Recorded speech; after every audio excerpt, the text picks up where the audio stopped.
Guys, what's going on? It's Percy here from P4C. Welcome back to the channel. In front of you and I, we have two boxes from Beckett Grading Services. That's right.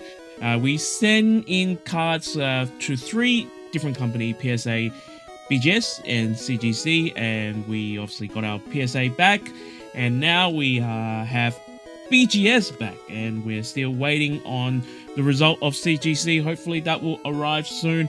So today is a grades review, sharing some grades review and sharing some thoughts and maybe potentially some strategy when it comes to grading with Beckett. If you do enjoy this type of video, make sure you smash the like button, make sure you subscribe, and then make sure you ring the bell for the latest videos and updates. I think next week or the next couple of videos will be us announcing some of the things that we are going to be selling at the upcoming card show, where it be raw cards, where it be graded cards.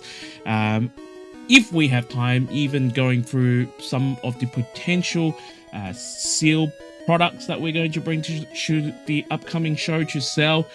So make sure you stay tuned if you are interested of my journey at these sort of card show as a vendor. Without further ado, let's go into these two boxes and showcase the grades that we've got for from Beckett. Alright, opening up both boxes here because I don't know which one is first and which one is which. So we've got, I can't actually remember how many cards that we've submitted, but if my memory serves me correct, it is around 18, 20 cards, if my memory serves me right. So Beckett here packaged them very, very nicely. Usually they give me a piece of paper that kind of tells me the grading results and whatnot. The piece of paper is not in any of these packages, so which is nice. So we're just gonna go through one by one here and show you guys. Now the service I've chosen was a just a standard, just a normal. Oh, here we go. That's the piece of paper there. Just a normal service. I think it was the cheapest option.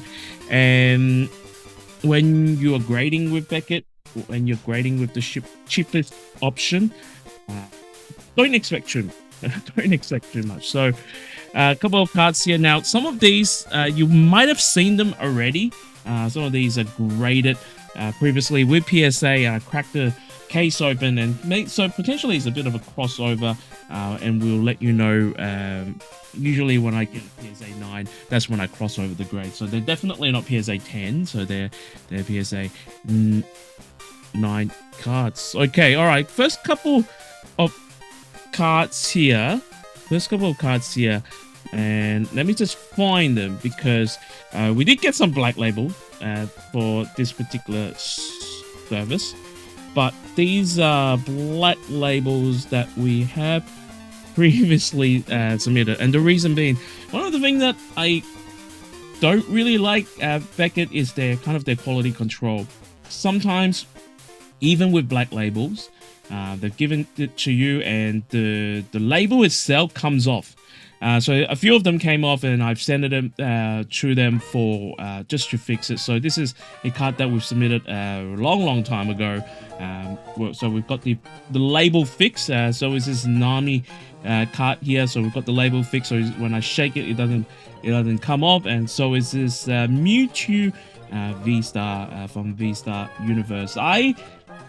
Rule of thumb, I tend to and try not to sell black label. I just think black label is very precious, so I try to keep them in my collection as much as possible. But with that, and I'm just going to count 2, 4, 6, 8, 10, 12, 14, 16, so around 16, 18 cards. Wonderful when you can't really remember. That's how long they've been gone for.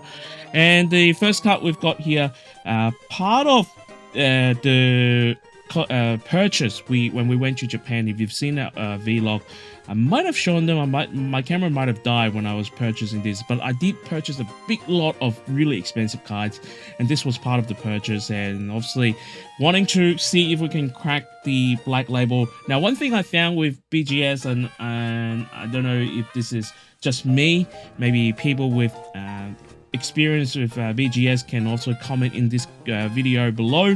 I found that you can't send the same cards more than 3 copies, even more than 2 copies to BGS and expect a black label. You really have to send it one by one. So the only thing this card was missing was the centering. Everything else is a 10, so this got a pristine 10. Unlikely to be cracked open. I'm probably just going to sell it as it is. But it is a good grade. Pristine 10 is a good grade. And then the next one here is an Iono card, and this is one of the cards that I picked up from the previous show, and I traded it. People have traded it in. I absolutely adore this Iono card here. Quite a few things are happening here, and again, we've got marks off centering, 0.5 marks off centering.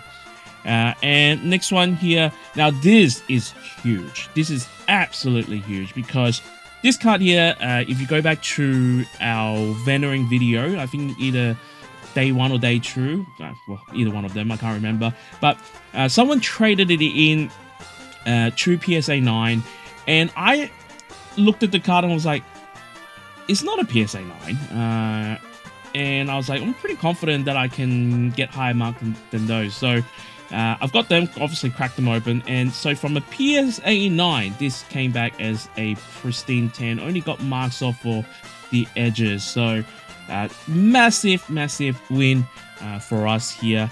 And then this one here, we graded it with PSA. I think we've got an 8, and then it came back a mid 9, centering 8.5. Everything else 9.5, wasn't bad. So this card was pretty minty in the sense that it was packed fresh, if I can say.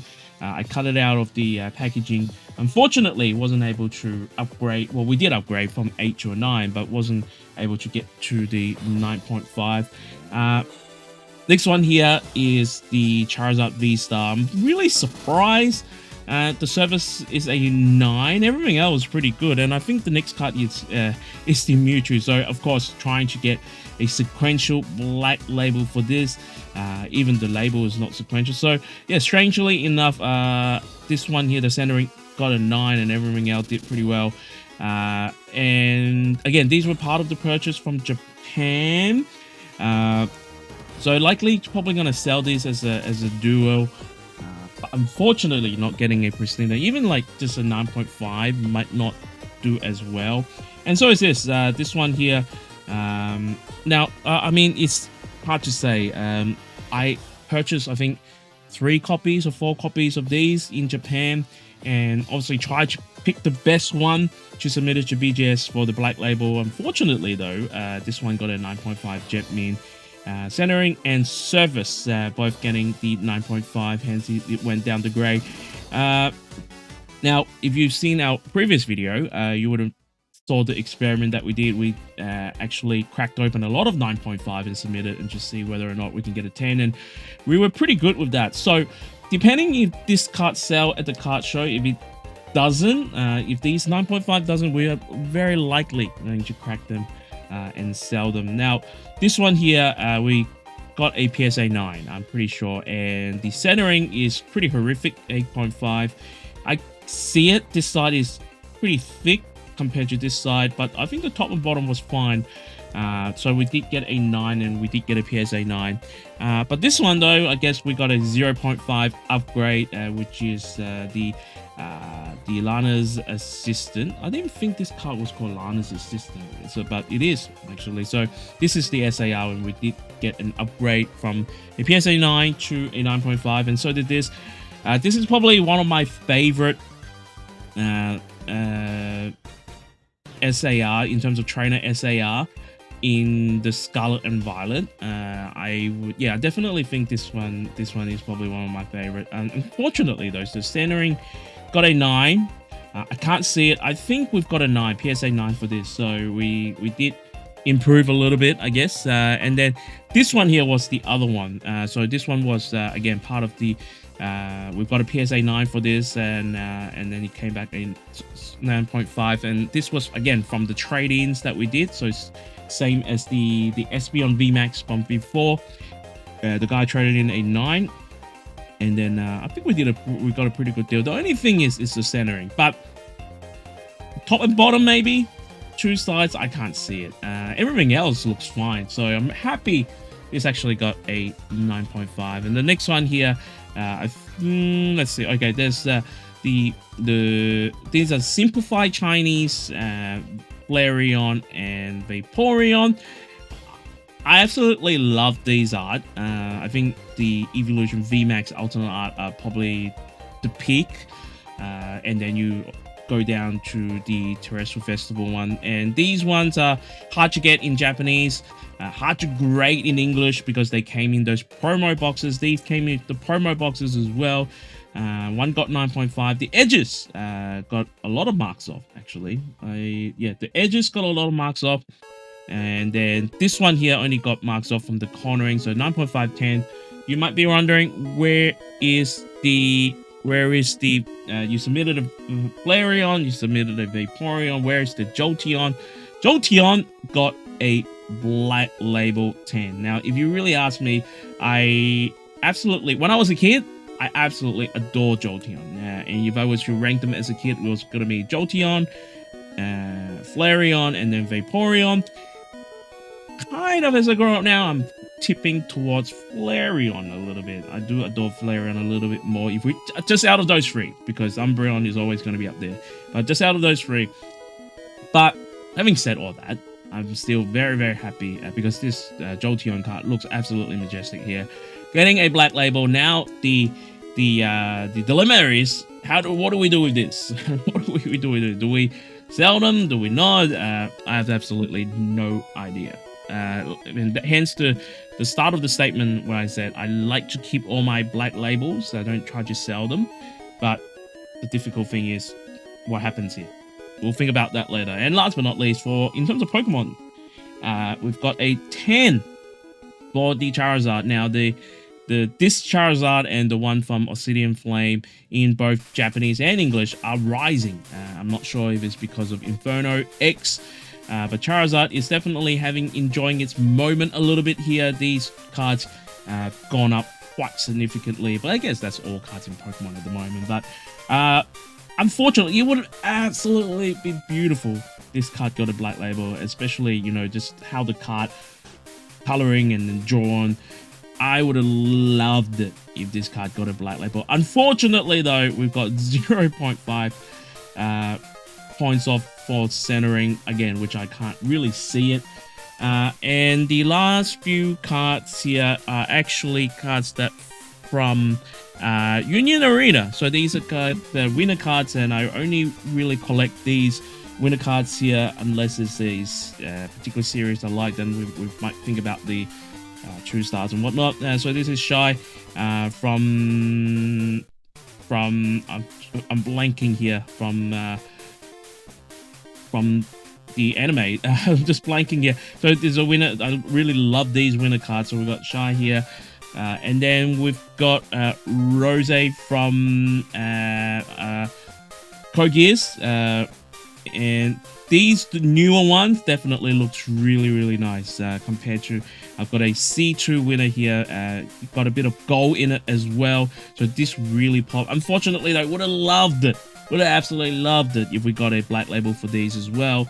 Unfortunately, again, seem to be the centering they're catching. And it came true. So I've done a lot of submission to BGS now, and I've come to a conclusion that whether it's Pop Control or whether it's my card is really not that the standard of Black Label. I found it that every time you submit, let's say anywhere from 15 to 20 cards, they will give you one Black Label, and then the more, obviously, you get the increased rate. But let's say you submit 40 cards, it might give you 2. And I found with BGS, again, this is just from personal experience, it might not be true. Again, from personal experience, sometimes when you do the higher the service you do, the chances of Black Label is also increases as well. Again, it could be just me, the way I think. It's just personal opinion. Feel free to comment your thoughts in the comment section below. So I guess hope you guys enjoyed this particular Beckett grading reviews. I certainly, again, getting a Black Label is always a wonderful thing, so I can't really complain. If you did enjoy this video, make sure you smash the like button, make sure you subscribe, make sure you ring the bell for the latest videos, and if you are waiting, pending on your grades from one of these grading companies, I hope, may the god of grades be with you always.